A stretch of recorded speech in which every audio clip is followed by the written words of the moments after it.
What is up, K-Vibes? This is Fountain. And this is Johnson, and welcome to Kalinga Vibes Podcast. Hey! Guys, nasa ibang lupalop na naman kami Napapansin ng nyo, mundo. paiba-iba pa ang aming place. Yan ang ano natin, trait Oo, natin. yun na. Very Parang hindi nila mahuhulaan kung saan tayo sunod. Tama. Kaya Hulaan nga. nyo nga, comment nyo kung sa tingin nyo saan kami sunod. Wala. Papahirapan namin kayo. Tama. Minsan nasa muna kami. Ay, ganun Wag ano. naman. Anyways, ayun, kamusta ka? Okay lang. Kasi umay na natin pag-usapan yun. Sige. Pero Oo. okay lang, masaya, ganyan. Ah, Yung buong week, kasi bakasyon, di ba? tama. Tapos ang dami natin napuntahan, Yes. yes. tayong mananap yan. Mamaya itotopic natin yan Topic lahat. natin yan lahat. Pag-usapan Okay, ikaw natin naman, namin lahat. kamusta ka? Okay lang, may sakit tayo ngayon, pero goods lang, go lang ng Parehas go. kami may problema sa boses. Kaya nga. Kung hindi ata halata, pero siya may sipon siya, ako may paus ako, guys. Oo. Kaya, Kasi, mamaya na yun. Mamaya na yung yan, reason. mamaya na Ano? yan. Okay, kung napapansin nyo ngayon, mga K-Vibes, nasa church kami. Alam naman nila kasi nakikita na sa mga video Oo. nila, Kalinga Prab, So, ito yung church namin. And, related to sa guest natin. Oh, may special guest kami, Special guys. guest natin may special ngayon. guest. Kasi Oo. syempre, para naman hindi paulit-ulit yung ano natin, Oo, di ba? oo. And meron din naman kasi siyang related, parang relation sa Kalinga. Oo, related Oo. din siya sa Kalingap, Kaya, syempre. Kaya, syempre, papasok natin. Oo. Describe na natin. sila. Ayan. Ito na yung Siya. pagkakataon natin. Oo, ito na Gumante. para, Ano? ano ba description? Kaso bawal maging negative kasi ano natin, Oo nga, oo nga. vlog natin, lagi natin pinopromote positivity tas magiging negative. Exemption Joke lang. ngayon. Oo, Joke lang. exception. Joke lang, joke lang. Exception pala. Pero Ayan, yun, sige, describe na natin siya, okay? Ano siya alam mo yun, bagong pa-Brazilian. Yun nga yung sasabihin ko. Yun yung sasabihin Brazilian ko. treatment siya ngayon. Kaya guys, makikita nyo medyo maganda-ganda pa yung book niya ngayon. Yun yung sasabihin ko, ang daya. Tapos, magandang boses. Magandang boses. Yes. Magandang boses niya, guys. Parang Grabe. alam nyo na eh. Very kulot. Grabe kumulot. Grabe ko. Gumanon. Pero ano pa, lalaki siya, guys. Lalaki. Oo. O ka all black. Oo. Naka-summer, no? Pero grabe outfit. Ano? Ay, hindi natin siya nakasama nung nung mananap. Okay, mamaya na siya. Oo, Hindi di siya natin siya kakausap. nakasama. Kami lang mag-uusap. Oo, kami nun. lang. Topic. Bahala siya. Oo. Ay, Mag-isa siya out dyan. out of place yung guest. Kaya nga. Pero Okay? syempre, huwag na natin patagalin. Huwag na natin patagalin. I-welcome na natin si Si Kuya Kirby! Uy, Jose Rizal ba? So, good. Okay guys, again, dahil dalawa pa lang yung mic namin. Ayan, sakto may pakinabang yung. Uy, grabe. Ayan, welcome Kuya Kirby. Yeah, thank you for inviting me. Oo guys. naman, grabe. Guys, alam nyo guys, konting backstory lang. Kami tatlo, kasama si Kalingap J, kami talaga yung mga magkakaibigan na sobrang close even Yeah. before pa. Like, we go way back, right? Ay. Oo. Ayun, Kuya Curbs, kamusta ka naman, Kuya Curbs? Ayun, okay naman. Na-pressure ako actually kasi this is the first time that mag-guest ako sa isang podcast. But yeah, I've dreaming this one before. Nasabi ko, sana maano din ako sa mga podcast na ganyan, sabi ko. And Like matry, oo, ganyan. ganun. Kung ano yung feeling ba. So, nangyayari na. Oo naman. Nangyayari talaga yan. Wala naman kami pinagkaiba sa mga podcast. Sikat na kaya kami. Alam mo, may 10,000 subscribers na kami. 12 na! Uy! Thank you guys! 12K na pala kami! Ayun, so, konting ano lang. Kung makikilala niyo po si Kuya Kirby, siya yung pinakaunang scholar ni Kalinga Prab na Yeah. napagraduate. Yes. 'Di ba? Pinost yun ni Kalinga Prab sa page Yeah. niya, 'di ba? Grabe. Kamusta yung feeling na yun? Wait lang. Kwentuhan mo muna kami bago tayo mag-start para makilala niyo si Kuya Kirby ng mas maigi pa, 'di ba? Kuya Kirby, kwentuhan mo kami paano mo nakilala sila Kuya Rab, sila Pastor Val, Kuya Val pala. Okay, sige. Way back 2017, di ba? Hindi mo kaya yun. Way back 2017, galing kami ng Pangasinan, then my parents decided na lumipat kami dito sa Bicol since my father is taga dito talaga sa Daet. So, and bago kami lumipat dito, nag-church na talaga kami. So, kasi nga yung parents ko is para silang Christian. So, pagpunta namin dito sa Daet, walang church. Parang empty kami, wala kaming parang backup plan na a-attendan ng church. So, nung nasa sentro ako, sinama ko ng tita ko. nagtitingin-tingin ako ng ano. Kasi 'di ba, yung sa Bala Street pa tayo dati, 'di ba? Yung ano doon, sa Alawiao kami nakatira. So yung ano doon, yung paradahan na multicab, pag doon talaga nagpaparada, doon nagbababa. So lalakad kami papuntang sentro, nadadaanan yung church. Sa second Oo, floor pa oo, yun. oo. Actually, dalawang church yun eh. Dalawang Oo. Tas sa magkaharap. baba, tas sa taas. Oo. Oo. Tapos, naglalakad ako, nagtitingin ako ng church. Nakita ko yung unang-una, yung sa baba. Nasa baba. Oo, kasi syempre nasa baba, yun talaga unang Mm-mm. mapapansin. Tapos, nung ano, sabi ko, pag nilibot-libot ko pa yung ano ko, yung paningin ko, nakita ko yung church sa taas. Tapos, yung sa pangalan, Christ Great Commission Church, parang there's something inside of me na saying, There's something inside parang- of me. Parang tayo na lang mag-usap ulit. parang nagsasabi sa akin na, doon ka magpunta, ganun. Doon ka magpunta. So, tumalikod ako doon sa isa, then umakyat ako. Sakto, pag akyat ko doon sa church, naandun si Kuya Bal. Lagi yung present Oo, dati. naandun si Kuya Val. Lagi nandun. Tandang-tanda ko pa yung suot niya noon na checkered na polo. Oo, mahilig yun sa yun. polo Checkered dati. na polo na, Oo. yun pa. Tapos, pag ano ko dun, ano kasi yun ito yung church, tapos ito yung parang pinaka-office sa kabila. Kasi para siyang dalawa kasi yung upahan nun. So, tinanong ko, kala ko hindi siya yung pastor. Kasi ang simple lang talaga ni Oo. Kuya Bal. As in, sobrang simpleng tao, hindi mo makikitaan ng kaartihan. Ganun. Tapos sobrang siya, kumbaga makikita mo sa niya, sa aura niya na siya, very humble. Ganun. So tinanong ko sa kanya, sabi ko, sino po yung pastor dito? Tapos sabi niya, doon na siya nagpakilala. Yan, tapos inilibot niya ako sa church. Then, aligaga pa siya nung time na yun kasi yun pala, they've been praying na may dumating na worship leader. Oo. Kasi nga, nung time na yun, si Ate Jessica, yung worship leader pa dati natin, nung time na yun, may sakit siya, nagkaroon siya ng vocal nodules. Oo. So, they've been praying na sana may dumating na isang worship leader. Wow. Sakto. Alam mo yung everything, happens for a reason. Yun, dun na ako nag-start na napunta. Dun na nag-start na sinalang agad ako. Yan. Sinalang agad ako ni Pastor. Nagulat ako, nandun ako sa schedule. Oo, nagulat Ganyan ako. talaga sila.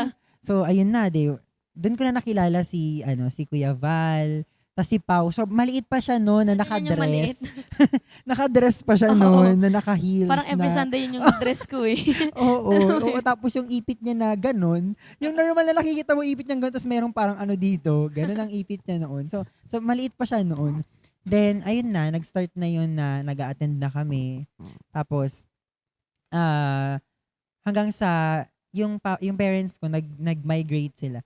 Hoy, nag-migrate. Kala mo talaga pumunta sa ibang bansa. Talaga. Hindi, yung papa ko kasi parang, may nag-offer sa kanya ng work sa, parang ilang months pa lang. May nag-offer na sa kanya ng, narinig pa ba? Oo. May nag-offer na sa kanya ng trabaho. So, doon sa Samar. So, nag-decide sila na lumipat na doon. Tapos nagpaiwan ako dito. And then, nung nagpaiwan ako dito, doon na ako napunta kila Kuya Val. Maliit pa lang yung bahay noon. Si pastor na nagpaaral sa akin. Before si Kuya Rab, ang tumulong sa akin, nauna si Kuya Val na tumulong. Senior high school ako, grade 11. Guys, yun na, pinaaral na ako ni pastor. Oo. Tapos, siya talaga. Tapos hanggang sa nag-decide yung mag-asawa, si Ate Edna, tapos si Kuya Val na, doon na nga ako tumira sa kanila. Hanggang makagraduate ako ng senior high. Sila yung nagsuporta sa akin. Tapos, and at the same time, sinusuportahan din ako ng church noon. Tapos, so ayun na. Hanggang sa nag-first year college na ako, umuwi na ako sa parents ko dun sa Samar kasi dun ako pinag-aral. Then pandemic came. Sumikat na si Kuya Val pa muna. Si Kuya Val, then nabalitaan ko si Kuya Rab nga, umuwi na dito. Kasi si Kuya Rab nagtatrabaho nun sa Manila. Then, pandemic came, umuwi na din si Kuya Rab dito sa Daet. Then, nabalitaan ko na lang na sumisikat na din si Kuya Val. Then, nagchat sa akin si Kuya Rab na uwi ka na dito, ganyan-ganyan. Kasi yung nga sa church daw para So, So sabi ko, sakto nun, nasa Pangasinan kami nun. Tapos, dun na, chinat na rin ako ni Ate Edna na, uwi ka na dito, ganyan. Kami hasagot ng pamasahe mo. Sabi ko, kasama ko yung mga kapatid ko, ma'am. Di ba lahat kami musician sa church? So, sabi ni ma'am, sige na. Sabi niya, na kami nasasagot ng pamasahe niya. Hindi pa, bawal pang bus nun. So, ang ginawa ni Ate Edna, nagsabi sa akin, maghanap ka sa online ng pwede yung sakyan na parang aarkilahin mo yung buong sasakyan na yun para ihatid kayo. Kasi nga bawal pa yung yung public transpo. So, di ba nagchat-chat pa nga ako sa iyo noon na yung sa sa Tabugay ba yun? Oo, Tabugon. Kung paano yung makakalusot, something ganyan. So, thankfully nakalusot naman kami. So, ang ginawa ni Ate Edna, nagpadala siya ng pamasahe, pati si Kuya Val.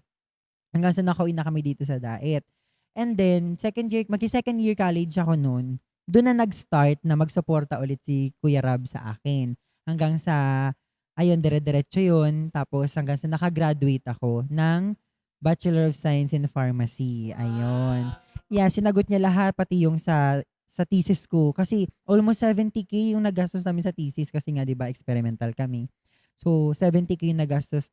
Tinulungan ako doon ni Kuya Rab. Pati sa internship ko, tumulong din si Kuya Rab sa akin. Nagsasabi ako sa kanya na may babayaran sa ganito, kuya, ganyan. So, pinapadalahan niya ako agad. Yun nga, ang maganda kay kuya, kasi nga, isang sabi ko lang, na okay siya agad. Oo. Siguro, ang nasa isip niya, hindi naman ako lolokohin ni Kirby, gano'n. Hindi naman siya yung ganong tao. Tsaka, grabe din yung tiwala. Oo, yun diba? nga. Grabe ang tiwala nila sa akin. Kasi nga, nung senior high pa ako, parang nakikita kay Kuya Raji na, kay Kuya Rab na, parang natutuwa siya sa akin na ganun nga, na bata pa ako, nag-worship lead na ako, tapos masipag ako sa bahay, masipag ako mag-aral. Wow. 'Di ba? So, feeling ko natutuwa siya sa akin, kaya ganun na lang yung tiwala niya sa akin na, okay, pag-aaralin ko to. Siguro ganun yung ni Kuya Rab sa akin. Yeah. Hanggang sa nakapagtapos na ako ng pag-aaral, tapos, nag-review na ako nun. Pero hindi na ako nagsabi kay Kuya Rab kasi nakakahiya naman, 'di ba? So, tapos na ako pag-aralin, hanggang dun ba naman. So, hinayaan ko yung parents ko na sila yung mag-provide for me. Actually, hindi lang naman yung parents ko ang nag-provide. May mga tao din ginamit si Lord na iba na para makamit ko kung ano yung meron sa akin ngayon. Hanggang sa, ayun, I passed the board and I am now a registered pharmacist. Wow, congrats! By the grace of God. And ayun, dun ko nakilala si Kuya Rab. And then si Pa, yun yung history namin kung bakit sobrang parang family ko naging family for me yung family ni Kuya Rab. Ganun. Kasi alam nyo, K-Vibes, nung napunta ako sa church, doon na nakatira sa kanila si Kirby. Yeah. Kaya pag pumupunta kami doon, nag-overnight tayo, di ba? Mga biglaang overnight, mga core memory, no? Grabe, ang saya naman nun. Grabe naman yung history. Yeah. Pero grabe yung tiwala talaga sa'yo ni Kuya Rab, di ba? Grabe yung sobra. tiwala sa'yo na. Kasi, hindi madaling magpaaral, no? Tapos hindi rin, mahirap talaga magtiwala. Lalo na kapag may pera na involved. Tapos layo pa. Oo. Hindi mo Parang, alam kung anong ginagawa, hindi mo nababantayan. Oo, may kumukupit. Yeah. Kumupit ka? Hoy, hindi. Napapanood to ni Kuya Rab. Hoy, alam niya ni Kuya Rab, lahat, pati resibo, certificate ko sa internship, sinesend ko sa kanya. Ayun maganda. Feeling ko naman, even without that, tiwala pa rin. Kasi nga, nakilala ka na niya. Oo. Grabe. Pero ngayon, di ba, parang nakakatuwa na parang feeling ko talaga nasa puso talaga ni Kuya Rab magtulong. No? Sana ganun din yung bunso. Aralin kita. Aral ka ulit. Ayan. So, tas din guys, kung alam nyo yung naman talaga. yung isang kapatid niya, nandito din, di ba? Nasa diet din siya. And isa rin yung sa scholar ni Kalinga Prab at ni Ate Edna Vlogs na kaya yung mga nagsasabi dyan na walang tinutulungang iba. Uy! Nangaway! Joke lang. Hindi. I mean, ang dami kasing nagbabash na parang ang tinutulungan daw, mga ganito lang, yung mga magaganda, mga ganun. Kasi guys, hindi naman kasi Hindi mo ako pangit, guys. Hindi, Pero like, yun, patunay na average oo. Ay! Like, sinasabi lang, gusto lang namin sabihin na hindi lahat ng bagay kailangan i-camera, hindi kailangan i-vlog. Exactly. So talaga kung nasa puso mo, hindi mo naman kailangan, oh, ito tinutulungan ko, ginaganyan. 'Di ba? Ano, ito tinutulungan ko to, charity case 'yan eh. Joke lang. Grabe. 'Di ba, like galing ka sa Christian family na Yeah. talaga. Ano 'yun, before ka mapanganak, Christian na? Oo, dedicated kami lahat sa Christian. Kumbaga doon Sinong kami nabinyagan. sinong unang naging Christian Si sa mama family? namin. Tas Oo. nadala na si Kasi papa yung mo? family ni mama, lahat more on Christian talaga sila. Hanggang sa Hmm. nadala na lang si papa. Christian Oo. family talaga si mama mo. Ang ganda oo. naman, ano? Yeah. Kaya parang para sa akin, hindi siya masyadong, unlike sa iba, di ba, na mga kabataan, na burden nila yung family nila. Parang, paano nila madadala sa Panginoon? Ganun. Sa akin, parang, thankful ako. Grateful actually, kasi parang, bawas na yun sa problema ko, Oo. na atupagin ko. Kumbaga, ang sa akin na lang yung mga tao na nasa paligid ko, like friends, ganun. Oo, hindi na siya naging burden sa akin yung family kasi Christian naman sila. Pati sa side ni Papa, may mga Christian na din. So, hindi na siya mahirap for me. So as Christian, syempre hindi din naman mahirap. Ay di rin Hindi madali. hindi naging madali yung buhay mo. So ano yung Oo. mga isa sa mga struggles mo na talagang nahirapan ka sa buhay mo as Christian? Siguro yung yung, hindi ko naman sa dinidegrade yung ko, papa ko. Pero kasi, kumbaga, yun nga, everything happens for a reason, di ba? So, nung mga bata kami, naging burden namin si papa kasi nga, nagkaroon siya ng bisyo before na Oo. sobrang hirap tanggalin. So, kumbaga, syempre pag may bisyo ang isang tao sa family niyo, lalo na yung papa, yung padre di pamilya, ang nangyayari, lahat apektado eh. Oo. 'Di ba? Apektado pati mga anak. So, hindi naman niya kami napabayaan totally, pero there is some point na parang naghirap talaga kami. Oo, naghirap kami. Even hanggang nung nagbago na siya, sinabi niya din naman sa amin na parang nagsisi siya dun sa part na kaya bumabawi siya ngayon kasi ang daming oras, sabi niya sa amin na ang daming oras na nasayang niya na dapat maganda yung kinalalagyan namin noon pa. Oo. Ganun. So, nagsisi din naman siya. So, nagsuffer kami financially, Oo. emotionally. Lalo na emotional kasi naging kami kumbaga, sobrang stricto ni Papa. Syempre, di ba, pag may bisyo, pag hindi niya nagagawa, mainit ang ulo. So, nadadamay kami. Oo. So, kumbaga, nagsuffer kami physically. So, ayun. Isa yun sa naging burden namin as a Christian na kumbaga, nung nagsama sila ni Mama, tama ba yung term na convert? Hindi siya Oo. na-convert eh. Parang, hindi. Parang, ano niya, na-invite niya kasi si Papa. So, naging Christian si Papa. So, nung time na lumalaki na kami, doon na si Papa sa bisyo. So, naging burden namin siya ever since. So, doon kami hinubog ni Lord. Alam mo ngayon, everything happens for a reason. Kasi kung hindi, sabi namin yung magkakapatid, pag nag-uusap-usap kami, sabi namin, kung hindi siguro nangyari yung pinagdaanan natin, siguro, anong klaseng Kristiyano tayo ngayon? Or Christian ba tayo ngayon? Oo. 'Di ba? Kasi, nung time na yun, ang naging kapitan namin si Lord. Oo. Wala na talaga kami, zero kami eh. As in, kumbaga, ang lalayo ng kamag-anak namin kasi wala kaming kamag-anak sa Pangasinan. 'Di ba? So, ang lalayo. So, zero kami. Wala kaming lalapitan if in case, 'di ba? So, ang nangyari, si Lord talaga, doon na talaga kami kay Lord na doon tumaas yung pananampalataya namin na sabi namin na doon namin nakita yung greatness ni Lord kung paano siya nag-provide for us. Kasi dumating yung time na si Papa, yung kinikita niya, kumbaga, barya na lang yung napupunta sa amin. So, kulang. No? So, parang, ang nangyari, kailangan ko magtrabaho. Pati si Kuya, kailangan magtrabaho para lang meron kaming pang-sustain sa araw-araw, sa food, especially sa food. So, dumating yung time na, siguro pinaparealize ni Lord kay Papa, dumating yung time na wala talagang income na pumapasok.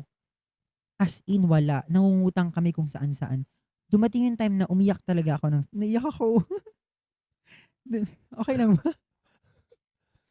Dumating yung time na nagkasakit yung bunso naming kapatid. 1 month pa lang siya, nagkaroon siya ng pneumonia. Karoon siya ng pneumonia. Parang nabigla ata sa panahon kasi pinanganak siya sa Baguio eh. So, Malamig. pagbaba namin, mainit. Parang gano'n ang nangyari. So, dumating yung time na iyak ng iyak. Siyempre wala nang gatas si mama. Oo. Iyak ng iyak.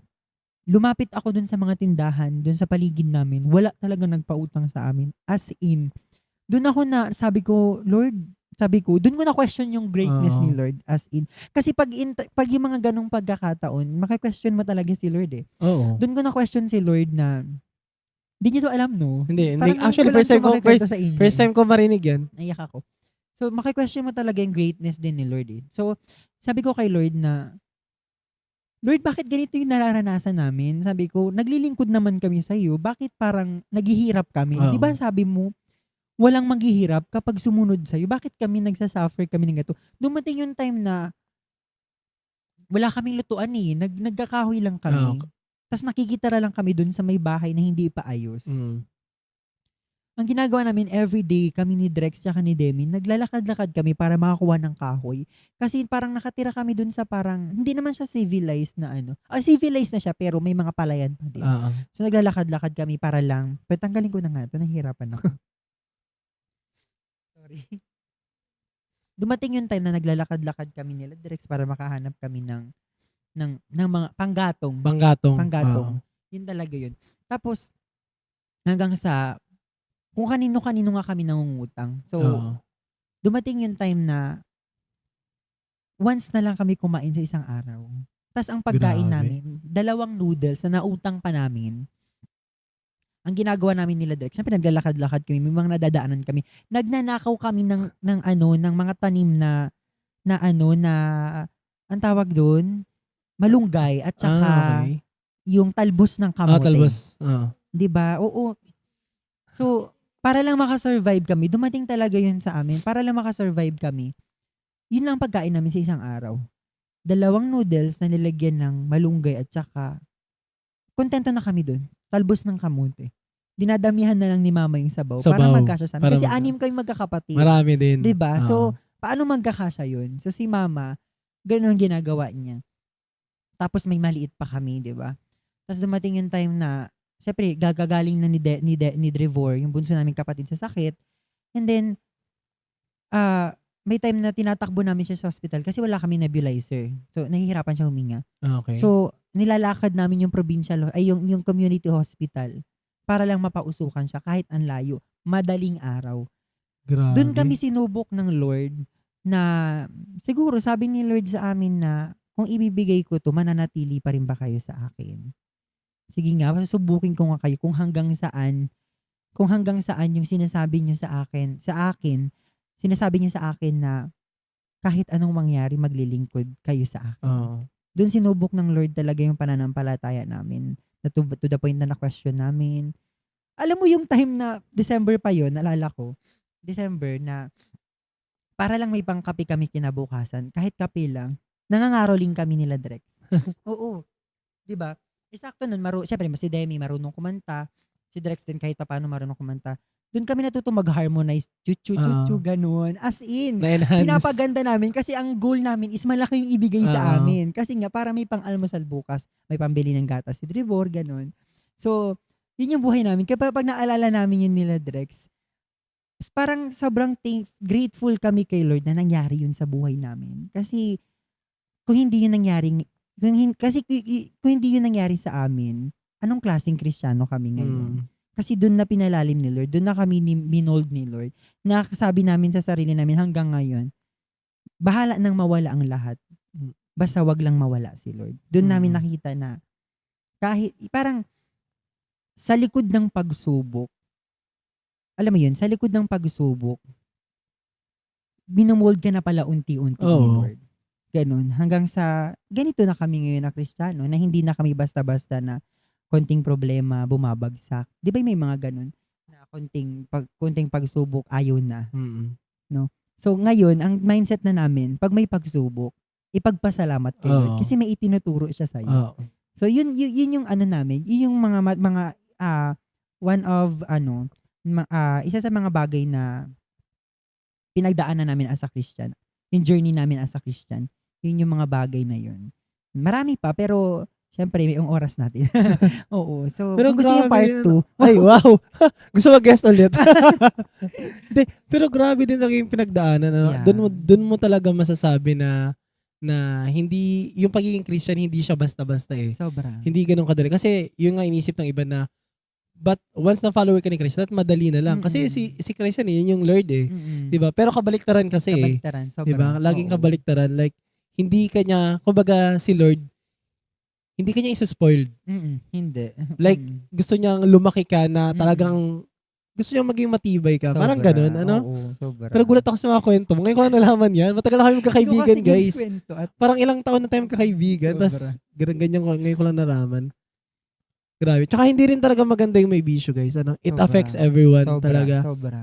Kaya, yung may mga bisyo dyan, Nagbago na at kayo. least try to, hindi, yun din talaga. Yun ang Oo. ano nila, na at least try to stop, especially kapag may family ka na. You should prioritize your family. No? Wag na yung mga bisyo natin. Kasi merong mga tao na kahit meron ng pamilya, mas prioritize nila yung barkada, Oo. mas prioritize nila yung mga gusto nila kaysa dun sa family. Guys, pag may family na tayo, iba na yung mundo. Sobra. Kasi Iba. based din yan sa kwento ni Ate Jack sa akin. 'Di ba? Na parang once na magka-family ka, iba na talaga, iba na yung mundo mo. Talaga maka-focus ka dapat doon. Oo. Tsaka isang ano lang din siguro diyan, isang take ko na parang yung hindi nyo pagbitaw sa Lord, yun yung maganda. Sobra. Ano? Kasi ngayon, katulad ng sinabi mo, parang hindi ka na ngayon basta-basta natutumba. Parang more on kapag may problema, okay, thank you Lord kasi meron ka pang gustong ituro. Di ba? Kaya wala, nakakatuwa and sana ayun kapulutan ng aral tong lesson na to, especially ngayong itong episode na to, more on talagang kay Lord, ano? Ayun. So, based dun din kasi sa kwento ni Kuya Kirby, parang nakita dun yung pagka-father ni Lord na, Sobra. di ba alam natin, kilala natin ang mga tatay na talagang mahigpit sa anak, ganyan. Kapag alam niyang bumabait ka, parang, ay, mabait ba talaga to? Kasi dun malalaman ng magulang eh, di ba? Kung mabait ka ba talaga. Kapag pag-aanhin ka nila, parang pagpapahirapan, ganyan. Hindi naman talaga pagpapahirapan, pero, disiplina. Kasi dun din kasi naalala ko sa kwento niya si Job. Kasi 'di ba si Job nasa kanya lahat, ang ganda ng buhay niya, ganyan. Kasi sinabi niyo rin baga na nung una maganda kung di na nagbisyo yung papa mo, 'di ba? So doon parang 'di ba nasa Bible naman na kinausap ni Satan si God na sabi niya, isubukin ko kaya yung anak mo kung kaya niya talaga, kung magpupuri siya sa'yo. Tapos kung babasahin niyo yung buong book of Job, makikita niyo doon na question din ni Job si God. And doon nangyaring arin sa kanya. Pero hindi bumitaw si Job. Hindi rin sila bumitaw. So, doon naman din na, tinan mo ngayon, di ba, mas binalik ni Lord ng grabe. Yes, So, sobra. isang lesson yun sa atin na pag may problema tayo, wag yung, alam mo yung depressed. Di ba sa amin, tutok namin talaga mental health, ganyan. So, maging tulad nila, like, kasi kung kasarihilihin talaga natin, di natin kaya. Pero, kapag kumapit tayo kay Lord tulad nila, kakayanin natin lahat kasi kahit si Lord ang ano yun, parang hinahayaan niya na magka-problem tayo dahil sa kaaway, siya pa rin ang magbibigay ng strength sa atin para kayanin yan. And naalala ko rin pala yung may nakita kasi akong like saying na binibigay yan ni Lord sa'yo hindi dahil para pahirapan ka, pero dahil alam niyang kaya mo. Ganun. So, parang yun, maging ganun yung mindset natin ba na pag pinapahirapan tayo ni Lord, like, Lord, andyan ka pa ba? Lord, nahihirapan ako. Mahal mo pa ba ako? Parang ganun. Gawin natin i-take natin siya as a lesson talaga. Na parang sa dulo nito may reward. Sa langit, dyan ako pupunta may reward. Ganun. So, maganda yung kwento niya ngayon, Kuya Kirby. Sobrang ganda. Yes. Tsaka, nalimutan ko sasabihin pa dapat ako eh. Pero nalimutan ko na. Hindi, parang, oo. Talaga. Nalimutan ko yung sasabihin ko. Pero awatin siya kay Lord. Pero, wala, nakaka-bless na kahit paminsan-minsan magkaroon tayo ng ganitong episode kung saan parang, wala lang, more on parang testimony siya. Kasi marami sa atin, maraming tao yung nagsistruggle talaga in terms of like kine-question nila yung kung totoo ba talaga si Lord. Ano? Guys, hindi ibig sabihin ng nandiyan si Lord is puro success. 'Di ba? Kailangan mong madaanan yung journey muna, yung struggle bago ka makarating dun sa success. Hindi pwedeng nandun ka kaagad, 'di ba? Hindi na kasi pag ganun nga, parang spoiled na. 'Di ba? Nga katulad sinabi ko kanina, si Lord hindi siya nagsispoiled ng kahit sino. Like, tsaka gusto ko lang din ma-emphasize na hindi porket napapabayaan, may katulad nila Kuya Kirby, dumating sila sa sobrang struggle na pero hindi ibig sabihin nun nawala yung love ng Lord sa kanila. Yes, yes. More on, kaya yun nangyayari kasi mahal kayo ng Panginoon. Tapos parang isa pa pala, dun namin nakita na dun sa pagsubok na yun, after nun, dun namin na-realize na dun pala sa journey na yun, nagpapakilala na si Lord sa Oo. amin. Ayun. Tsaka rin kasi, iba rin kasi, iba-iba yung way kung paano makikilala si Lord. Talaga, hindi mo makikilala si Lord kapag sikat ka na, kapag artista ka or what, Oo, makikilala oo. mo siya to your lowest point. Yeah. Kapag nandun ka sa pinaka-lowest point mo, dun mo marirealize na siya lang yung hindi ka iiwan talaga. Yeah. Ano? Oh, ganda na. Oh my I like it. Naiyak. Hindi, minsan kasi talaga, pag mga, grabe naman yung langaw. Hindi, pero minsan kasi talaga, kapag, mapapansin nyo yun guys, kapag usapang mga ganyan, yung feeling ko na-open talaga yung heart, parang nakaka-touch talaga, na parang Sobra. kahit pa paano gusto mo mag-share, mag-open, tapos nakakaiyak talaga. Wala lang, ayun. Kaya, ayun, thankful kami na at least naging guest natin si Kirby, di ba? Karte ng episode about ganito. Ayun, so, May ano lang ako, wait lang. May gusto lang ako idagdag kasi. Kasi dun baga based na nakwento nga, tapos nasabi ni Kuya JC sa insight niya. May misconception kasi about Christians nga, di ba? Nasabi mo na pag Christian ka, maganda na ang buhay mo, maganda na ang ganyan. Pero pag Christian talaga, dun talaga mas sinusubok kasi. Yun yung gusto ng kaaway eh. Mapalayo ko kay Lord. So mas pupentari. Mas pupunteryahin ng kaaway yan. Mas ita-target na lang. Mas ita-target ng kaaway talaga yung puso natin kasi ayaw niyang mapalapit tayo kay Lord eh. Kasi itong, di ba sinabi nga sa Bible na dahil hinulog si Satan dito sa mundo, si Lucifer na ngayong Satan, doon na naging kingdom ni Satan ang world. So, dahil nasa mundo tayo, gusto ni Satan, sa kanya tayo. Kaya, dahil ayaw ni Satan na mapalapit tayo kay Lord, mapalapit tayo sa heaven, tsaka tayo talaga anuhin. Tapos, parang naalala ko rin yung ang dami kasi ako nakikita mga kabataan nga na nade-depress, tas parang kini-question nila si Lord. Pero, hindi talaga sila Christian, like di sila believer ni Lord. Pero doon nila na parang ang naging, tawag doon, kaya di sila naniniwala kasi parang si Lord para sa kanila, hindi sila tinutulungan, kahit parang sinasabi nila, nagpe-pray naman daw sila, nag-ano sila. Pero, di ba nagpe-pray lang tayo kay Lord dahil pag may problem tayo. Kapag di naman tayo nagpe-pray pag masaya tayo, di tayo nagbabasa ng Bible kapag masaya tayo. Naalala na lang natin si Lord kapag may problem, may kailangan. Kaya si Lord, feeling natin anong tawag dun? Kaya feeling natin hindi si Lord nagbibigay ng help kasi mali mo yung help pag bumukas ka ng Bible, di ba? Kaya yung mga kabataan dyan na sinasabi na, ayoko maglapit dyan kasi nung kailangan ko siya, wala naman siya sa akin. Hindi ba mga ganun? Pero hindi yun eh. Parang kaya gusto ni Lord na maranasan mo to kasi gusto niyang lumapit ka sa Kanya. So parang, di ba paglalapit tayo sa tao din, kunyari, di ba, sila, nung mangungutang sila, wala nagpapautang. Kasi need natin na maging, yung tawag dun, ano tawag dun? Yung parang i-push ng i-push. Parang kailangan natin maging mapilit na kilalanin si Lord para talagang magpakilala siya sa atin. Like, lahat naman ng tao, hindi agad-agad magbibigay ng tulong kapag wala kang like, di mo kilala yung tao eh.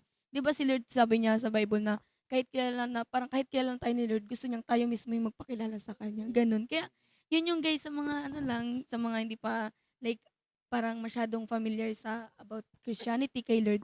Gusto lang namin na makilala niyo si Lord yan. Sa podcast na to, yan. Kung paano naghirap ang guest namin yan. Ang guest, kung paano siya nag-struggle sa life kahit Christian na siya yan. Para lang i-clear yung misconception about Christianity ba. tsaka nag-share na lang nag-share. Sharing na kasi talaga to. Hindi na to guesting. Hindi, pero maganda yung ganito minsan. Gusto ko lang din idagdag doon sa sinabi ni Pau na meron kasi mga tao na parang nag-go-wonder sila, ba't di sila tinutulungan nga ni Lord. Ang ko dyan, feeling ko kasi guys, dapat, alam mo yun, tayo na yung unang lumapit. Di ba? Magkaroon tayo ng initiative. Hindi dapat, di ba? Dapat ganun. Kasi, di ba? Kung tayo may kailangan, tayo yung unang lumapit. Alam nyo guys, nasa Bible din to, na si Lord naghihintay lang talaga sa atin. Alam nyo, may nabasa, share ko na lang din sa inyo. May nabasa akong testimony before. Simula bata siya. Ito, grabe guys simula bata siya, nire-rape siya ng papa niya. Simula ng 13 siya, nire-rape na siya ng papa niya. Tapos, dun sa testimony niya, 22 siya. 22 years old na.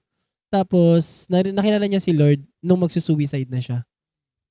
Magsusuicide. Sinesharean siya ng friend niya. May mga kaibigan siya, guys, na nagsasabi na, like, uy, maniwala ka sa Lord. Pero dahil nga ganun yung nangyayari sa kanya, na nare-rape siya lagi nung papa niya, hindi siya naniniwala. Kasi kung ganun yung sitwasyon mo, di ba, parang, questionin mo talaga yung Diyos, di ba? Pero, nung nag-try siya mag-suicide, guys, nag-try siya mag-suicide. Tapos, before siya mag-suicide, naalala niya yung sinabi ng kaibigan niya na mag-try ka makipag-usap sa Lord. Tapos, bago siya mag-suicide, naisip niya na, since magpapakamatay na ako, try ko isang beses na magkausapin si Lord. Tapos nung kinausap niya si Lord, sabi niya sa testimony niya, nagpakita sa kanya si Lord. Tapos ang sabi sa kanya ng Lord, ba't ngayon mo lang ako tinawag? 'Di ba? Parang bakit ngayon lang? Parang matagal ko nang hinihintay. Oo. 'Di ba? Pero nakaka-touch kaya yung ganung story kasi guys, alam mo yun, hindi dapat tayo, alam mo kung nagsa-struggle tayo ngayon, posible na hindi ka naman dapat mag-struggle talaga. Kung ina-ask mo lang talaga yung presence ng Lord. 'Di ba? Imagine ilang taon siyang nare-rape, pero isang sabi niya lang, nagbago yung buong buhay niya. Tapos yun, nahuli na yung papa niya. Tapos, ayun, ngayon, yung sa testimony niya, naging okay siya. Naging active siya sa church, naging leader siya. 'Di ba? Grabe yung, kumbaga, yun yung story lang na, hindi ko talaga makalimutan yung testimony na yun. Grabe. Imagine guys, isang sabi mo lang, minsan kasi yun lang siguro yung kailangan natin. Ano? Kailangan natin siguro mag-initiate kay Lord. Kasi nga, parang ang take ko dyan, nakakaya naman kung si Lord pa yung lalapit sa atin, Diyos na yun. Di ba? Tayo na yung lumapit kasi tayo may kailangan. Hindi lang porket may kailangan tayo. Minsan, kailangan rin nating lumapit kahit wala tayong kailangan. Ano? Yun lang yun. So, guys, ayun. Tsaka hindi nyo kailangang maging part ng any religion. Actually, kailangan nyo lang magkaroon ng personal relationship sa Lord. Yes. Yun yung prinopromote Yeah. ng Christianity. Yes. Born again Christian. Hindi namin gustong makipagparamihan, di ba? In terms of numbers sa religion. Gusto namin maging way para makilala ng mga tao si Lord. Ano? And, ayun. Tsaka, hindi ibig sabihin nga, katulad sinabi ni Pao, na hindi porket Christian ka, maganda yung buhay mo. Kasi guys, pag Christian ka, mas nag-look forward kami sa spiritual. Okay lang na sakto lang, average lang. Yeah. As long as yung presence ni Lord nandyan. Ano? Grabe. Whew. So, ano naman, like, as a Christian, paano mo na-handle yung struggles na yun? Like, syempre, hindi lang yan basta-basta dahil nag-pray ka, hindi ka lang basta-basta. Pero parang specific na, paano mo hinandle yung ganun kahirap na journey sa buhay mo? Yun nga, katulad ng sabi ko kanina, nag-stick kami kay Lord. Okay, na-handle namin siya kasi may pinanghawakan kami. Oo. 'Di ba katulad yan sa secular halimbawa sa school, sabi natin sa school, may pangako ang teacher. If you want a good grade, gawin mo tong mga pinapagawa ko. Oo. So may promise doon. So kapag nagawa mo siya ng with excellency, so Grabe. ang mangyayari, makakakuha ka ng mataas na grade. Oo. So same with God, pinanghawakan namin yung salita niya. Na may nabasa ko dun sa isang verse sa Psalms. Nalimutan ko parang Psalms 29 ata yun. Ang sabi niya dun na, sabi dun ni David na wala pang nagtiwala sa Panginoon ang nabigo. Oo, amen. 'Di ba? So, yun ang pinanghawakan namin. Nagkakapatid. Sabi namin na, kumbaga nag-mature kami dun spiritually nung time na yun Sabi namin na, parang wala na kami nilolong pa. Oo. Kundi, yung presensya na lang ng Lord. Yung Oo. presence na lang ng Lord. Nasabi namin, Lord, yung presensya mo lang, kontento na kami. Yung pangako mo lang sa mga salita mo, kontento na kami doon. Oo. Yun yung naging, namin, kumbaga naging, ang tawag dito, pundasyon namin, magkakapatid. Yung mga pangako ni Lord na hindi niya kami iiwan at papabayaan. So, sabi namin magkakapatid na kahit anong mangyari, huwag tayong bibitaw. Diba? Huwag tayong bibitaw kasi wala na nga tayo Oo. Tapos, wala pa si Lord sa buhay natin. So, Mm. anong mangyayari sa atin? Yun yung pinanghawakan namin na huwag na tayong maglong sa mga na gumanda yung buhay natin, ganyan-ganyan. Pero we still praying pa rin kay Papa that time na Oo. magbago siya. Yun na lang talaga. Yun yung pinaka-ano namin pinipinpoint, parang pinaka-target namin lagi sa panalangin namin na si Papa, Lord, baguhin mo. Oo. Mag-move ka sa buhay niya. Kumbaga, magpakilala ka sa buhay niya. Oo. Sabi namin na magpakilala ka kung paano ka nagpakilala sa amin. And then one day, nangyari. No? So nabago si Papa up until now. Naging okay kami lahat, magkakapatid, sa relasyon namin. Although hiwa-hiwalay kayong magkakapatid, pero yung relasyon namin sa magulang namin, okay. Naging okay. Walang problema na. So, sabi namin, alam mo yung, pag nangako si Lord kasi sa sayo, hindi agad mangyayari. Oo. In an instant. 'Di ba? So, kailangan mong pagdaanan ito mga bagay na to, katulad ng mga pinagdaanan namin. Kasi susukatin niya yung pananampalataya mo eh. 'Di ba? Kung kailan ka maninindigan sa sinabi mo sa kanya. So, na-handle namin 'yun dahil sa pangako din ng Lord. Na sabi mo, Lord, hindi mo kami papabayaan. Patunayan mo sa amin. 'Yun ang sabi namin magkakapatid. Kaya hanggang ngayon nananatili kami sa kanya kasi lahat ng pinagdaanan namin, unti-unti na namin nakikita ngayon yung bunga. Oo. 'Di ba? Yung bunga unti-unti na namin nakikita. Kaya minsan napag-usap kami nila Drex na grabe parang kailan lang nag-aaral ka lang, 'di ba? Tapos ngayon pinagtatawanan na lang namin, nagiging thankful na, parang more on pasasalamat na kami kay Lord na nangyayari na to ngayon. Kumbaga yung mga paghihirap namin, mga pagsubok, hindi na namin siya kino-consider na sa paghihirap eh. Challenge yun sa amin noon eh. So yung mga challenge namin sa buhay noon, sabi namin magkakapatid na, sabi ni Lord, tapos na yung challenge. So, kumbaga tapos na yung pagtatanim. Oo. So ngayon, pag-aani Harvest naman. na. Ganun, harvesting Ayun. naman ngayon. Yun ang maganda. So, Ano? Pero may tanong ako. At some point ba, nagalit ka kay Papa mo nung time na yun? Sobra. Sobrang nagalit ako na, hindi lang ako, lahat kayo magkakapatid kasi dumating yung point na yung panalangin namin, sana kuhain na siya ni Lord. Ganon Grabe. kasi katindi yung dinanas namin sa kanya. Oo. So, dumating sa point na nananalangin kami na, Lord, kung hindi siya magbabago, kuhain mo na lang siya. Kasi pagod na kami eh. Pagod na kami mentally, physically, emotionally, pagod kami dahil sa kanya. Oo. So, dumating yung sa point na pinanalangin namin yun yung word, na mamatay na siya. Kasi parang parang alam mo yung kahit sa prayer namin, sumuko na kami na magbabago pa siya. Oo. Dumating talaga yung na sumuko na kami na magbabago pa siya. So, ang panalangin na lang namin na kuhain na siya ni Lord kung kami yung nagsasuffer. Oo. Kasi we are blinded by kung ano yung nangyayari. Oo. So, nawala na sa isip namin yung plano ng Lord na may ginagawa siya sa buhay namin kung bakit nangyayari yun sa amin. Oo. Nagtanim ako ng galit sa papa. Kaming lahat, nagtanim kami ng galit sa papa namin. Kasi sinisisi namin siya kung bakit kami naghihirap. Sinisisi namin siya kung bakit naranasan namin yung mga ganung bagay. Sinisisi namin siya na, kung hindi ka na ganito, kung nag-focus ka sa family mo, kung hindi ka nag-focus sa vision mo, sana maayos ako ngayon. Sana maayos yung buhay namin ngayon. Sana hindi kami naghihirap. Sana hindi kami nangungutang. Sana hindi kami nagnanakaw ng malunggay sa kapitbahay. Sana hindi tayo nakikitap ng kuryente sa kapitbahay. Na hanggang hindi pa na yung bayad. 'Di ba? So, yun yung mga bagay na kung bakit kami nagagalit kay Papa noon. Sobrang nagtanim kami ng galit sa kanya. Grabe, Hindi lang kami nagalit nagtanim kami ng galit sa kanya.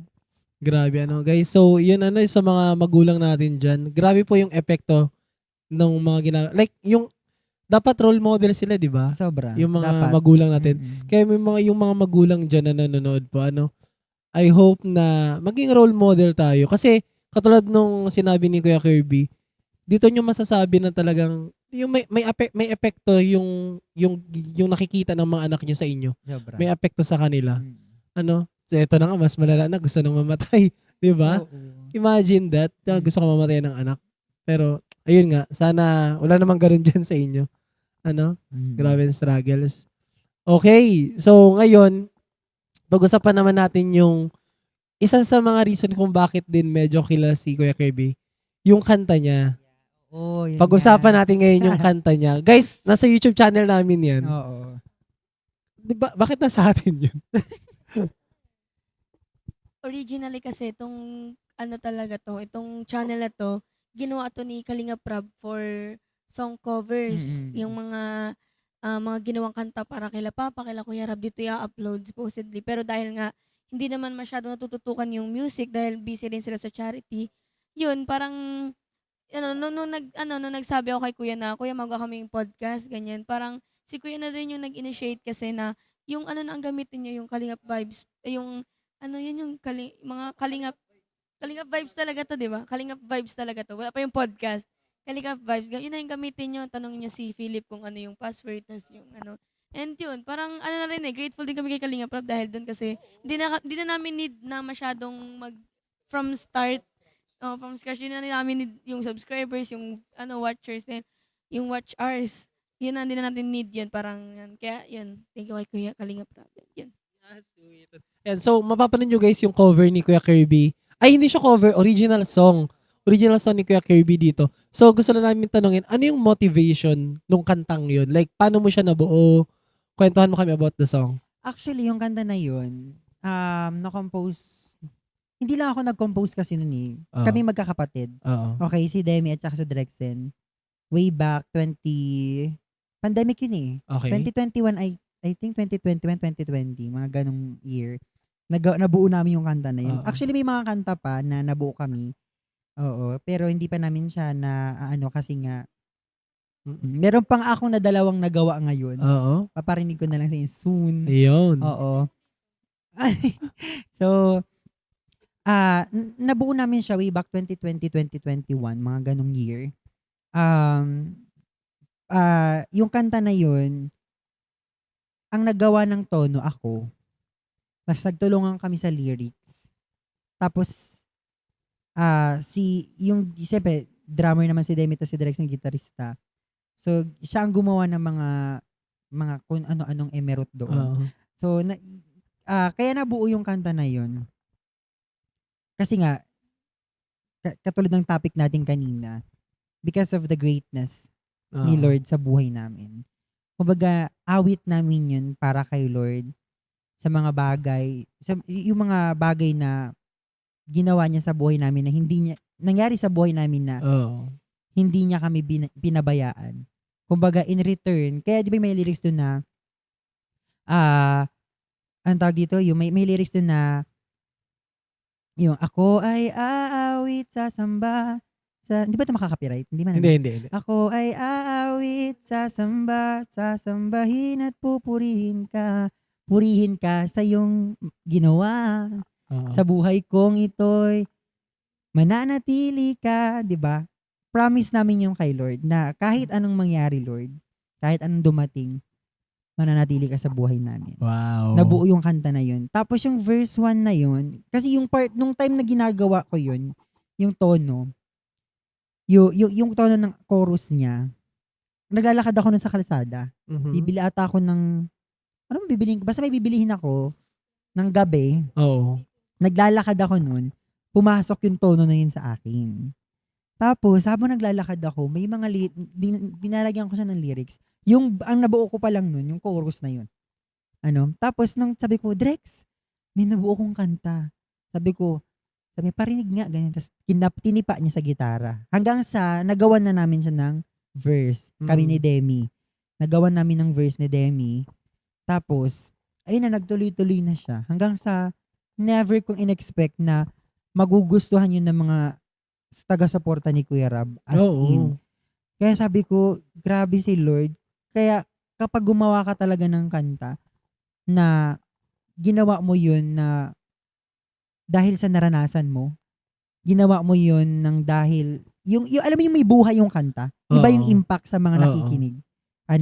So, kaya ang patotoo namin doon ng mga kapatid ko, kasi si Demi, inintroduce niya yung kanta na yun doon sa Pangasinan. So, kinakanta niya din yun doon. Sobrang nagustuhan din nila. Ang dami nga nagre-request na umuwi ako doon at kantahin ko yun. Kasi sobrang naiiyak daw sila dun sa lyrics ng kanta. Mm. Buhay na buhay daw. As in, alam mo yung kanta na nangungusap sa kanila. Sabi nung ni Demi na buhay po kasi namin yung kanta na yan. Yan yung buhay namin. Awit namin yan kay Lord. So yun, kung bakit yun nabuo yung kanta na yun. Grabe guys, yung kantang yun maririnig nyo yan sa channel namin. Hanggang ngayon kasi, may mga nanonood, tapos may mga nagko-comment, so nakikita namin yun ni Pao, mga nagko-comment na, Sobrang nabibless nga ako dun sa may nagko-comment na, more gospel songs, please, like, nagre-request pa sila. So, ayun, may di ba, ayun nga, nabanggit ni Kirby na meron pang mga kanta. Meron yung, gusto yung makapakinggan. Sige nga. Ganti yung chorus niya. Wait lang. Guys, grabe to guys. Ano naman to? Sa amin lang to. Yung kay Kuya Jomar, sa amin lang. Kay Ate Grace, sa amin lang. Lahat sa amin lang. Dito na kayo. Okay, go. Ito yung bagong kanta. Ito yung bagong chorus kanta. lang ha. Anong title muna niyan? Wala pang title. Wala pa. Okay, ito yung chorus. Okay. Ano lang, nung parang April. Okay, ng so April lang. Ng April lang. Very fresh. Okay. Saka diba sa apartment wala akong ginagawa. So, ang ginagawa ko, tinatry kong gumawa ng kanta ulit. That's Ganun. nice. So, yun ang Ayun. Ganito yung ang chorus niya. Okay, Ito, go. yung ganda. Nag-umpisa rin sa Ako Ay Aawit. Ganito siya. Ako ay aawit, magtitiwala sa'yo. Ang ganda naman. Ano yun? Nalimutan ko. Mali. Sa'yo ako'y aawit, magtitiwala sa'yo. Sa ingay ng aking mundo. Oh. Hindi ko ito ipagpapalit. Ano yung sunod dun? Na na na na na na. Na sa akin ay umibig. Maganda ang kanta. Diba? Maganda. Oh my gosh, Nalimutan ko lang grabe. yung lyrics eh. Pero Tapusin ganun na yan. yung Kantahin na tone. yan dito sa Sunday. Kompleto na siya actually. Gusto ko nga ilabas. Pero So, kompleto na siya. Ilalabas na lang. Oo. ayun. Guys, so abangan natin yan. Saan na-upload yan? Sa channel ba namin? Siguro. Oo, Nag-take parang ng feeling ko credit. Dito na lang. Oh. Yun na lang Yun na lang. Tapos Yun puro naman. puno mo na lang ng kanta. Oo, sa bagay. Oo. Oo, sa kanya yun. So, abangan nyo na lang. guys. Abangan nyo guys kung saan may upload. Kasi meron din siyang channel actually, si Kirby. Oo. Oo. Pwede niyang i-upload sa kanya or depende sa kanya kung saan niya. Pero ang ganda ng meaning. Kasi ang ingay talaga ng mundo. Feeling ko, ang interpretation ko agad sa kanya, yung ingay ng mundo, ingay ng utak ko. Oo. Hindi siya more on like sa mundo talaga. Oo. Like despite Yung no... how you fight battles. Oo, kung ano yung mga naiisip mo na mga negative, yun yung... Nasa kabila ng mga yun. Oo, Magtitiwala ka pa din sa kanya. yes. Ang ganda ng kanta. It's very... Kinikilabutan ako. Ganda kasi ng kanta na yun. Naiyak ako. Ano, CCR ka lang. Hindi maganda, no? Grabe yung ganda. Ayun. So yun guys, alam kong mabibitin kayo ngayon at dahil nabitin din kami sa kwentuhan. Tsaka ngayon kasi more on parang kinilala natin si Kuya Kirby. Pero marami pa kaming kwento kasama si Kuya Kirby na... Yeah. Kasi matagal na kami magkakasama. Kwento namin yung mga kalokohan namin next time. Hindi enough ang 1 hour para sa aming Totoo, tatlo. Feeling ko mga 5 hour. Okay. So yun guys, dahil yun nga, meron po kaming discipleship ngayon and feeling ko late na kami. Yung nagchat-chat kanina dito nababasa ko, feeling ko si mama na yun. Yan, dahil may discipleship po kaming tatlo, talaga sama-sama din kami. Ngayon po tatapusin namin tong episode na to with Kuya Kirby, yes, special guest with Kuya Kirby. Pero abangan nyo siya sa susunod na mga episodes. Sasama namin ulit siya. Yes. So, wait lang. Pero gusto mo natin mag-thank you kay Kuya Kirby sa Thank you pagdala sa so podcast. Much. Thank you for inviting me. Sana hindi ito yung last. Sana bumalik pa talaga. Oo naman, dapat lang. Walang Ayun. problema. And yun, sa mga nagko-comment sa mga previous episodes namin, sa mga positive comments, yan, thank you po sa inyo. Sa mga nagre-rewatch, thank you po sa inyo. And syempre, sa mga patuloy na nagso-support sa channel na to, thank you po sa inyo. And kung may insights po kayo about sa napag-usapan namin, comment down below. And sino yung gusto nyong next guest namin, yan. And yun lang. Yun lang po. Thank you po for watching. Please Like? share Subscribe. to our YouTube channel. Bye-bye!